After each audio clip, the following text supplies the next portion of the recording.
हई गीत मार्केट में बड़ी वायरल बा। बड़ी ट्रेंडिंग सॉन्ग। लड़की कहे का कहे भैया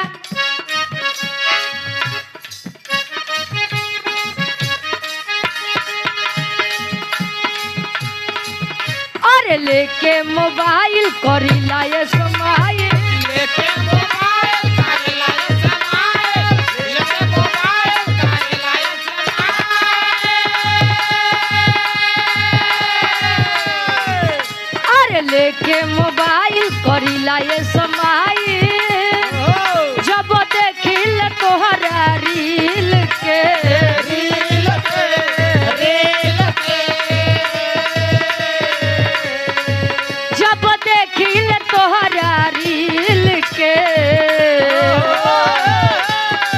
गईला जब से मिल के गईला जब से मिल के हम हो गईली बिना दिल के गईला जब से मिल के हम हो गईली बिना दिल के गईला जब से मिल के हम हो गईली बिना दिल के गईला जब से मिल के। अच्छा ही गाना गवा तो कितना है तो कहिए कि अच्छा अगर दिले न रही तो लोग जी है कैसे दिल तो बोतल में भर चला गया। हम हो गई नहीं बिना दिल के मतलब जब से आप गए अच्छा समझे समझे कि अपन अपन नजरिया बा चाहे प्रेमी प्रेमिका के बात लगा अच्छा ही आत्मा रूपी दुल्हन और परमात्मा रूपी दुल्हन के वर्णन ले जब से आप गए हैं स्वामी अच्छा मन बड़ा चंचल होता है जल्दी भक्ति भाव में रमत नहीं है लेकिन अगर रम ही जाए तो आसाराम साधु हो जाए। वाह जिया से कहाँ से आए वहीं से आया लड़की कहे है जवानी के दुनिया दीवानी है जवानी के दुनिया दीवानी है जवानी के दुनिया दीवानी हमरा हुस्न पे झलकता पानी हमरा हुस्न पे झलकता पानी हमरा हुस्न पे झलकता पानी है जवानी के दुनिया दीवानी हमरा हुस्न पे झलकता पानी काहे मटक मटक चला तारू लइका कहे काहे मटक मटक चला तारू देखा के है गोर टंगरी हमरा नैना के चैना चोरावे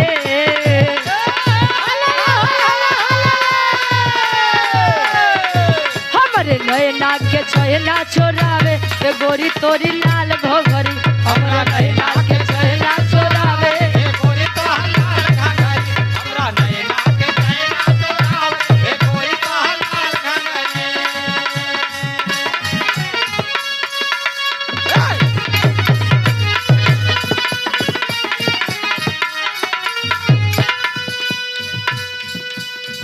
अब हे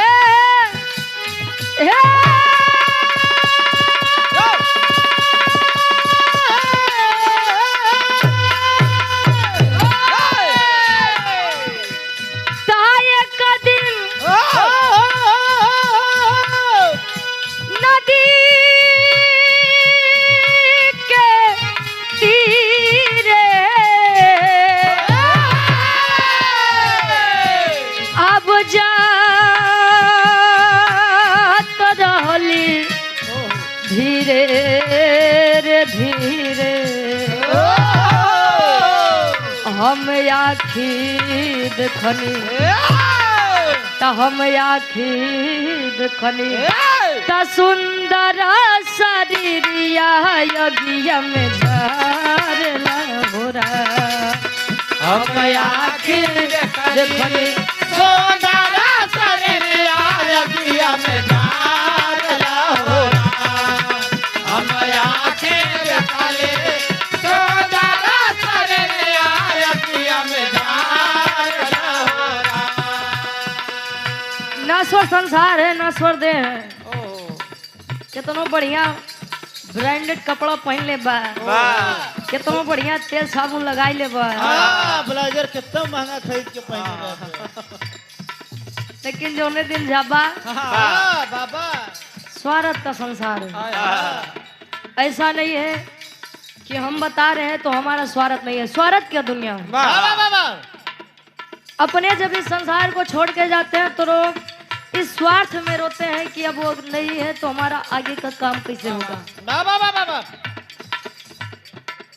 जब इस देह इस शरीर को जलाया जाता है तो लोग घड़ी देखते हैं कि अभी और कितना टाइम लागी। तो ये संसार है।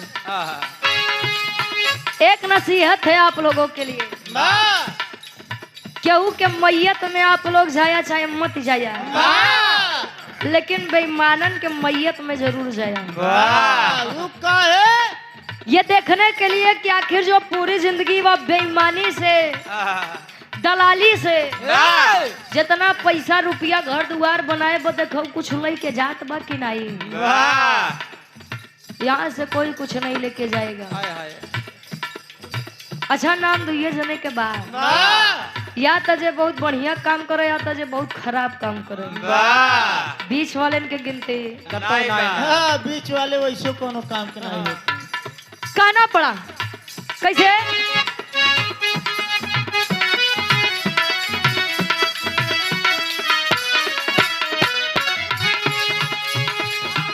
हित मीत जे भी जुटल एके मुँह सबेर कहल।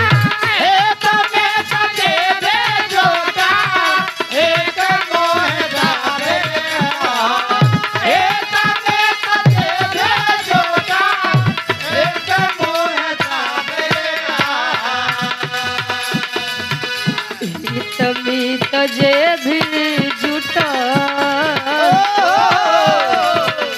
एके मुँह सबेर कहल। अब है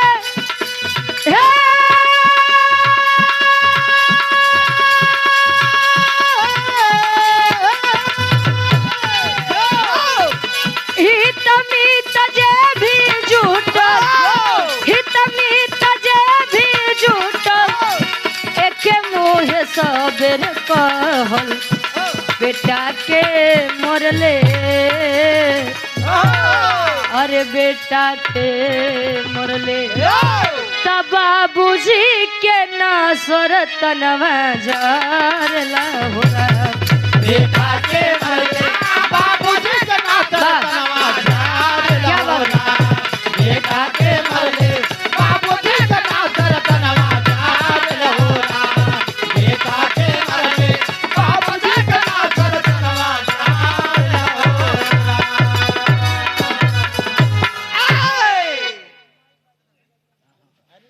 एक छोटा सा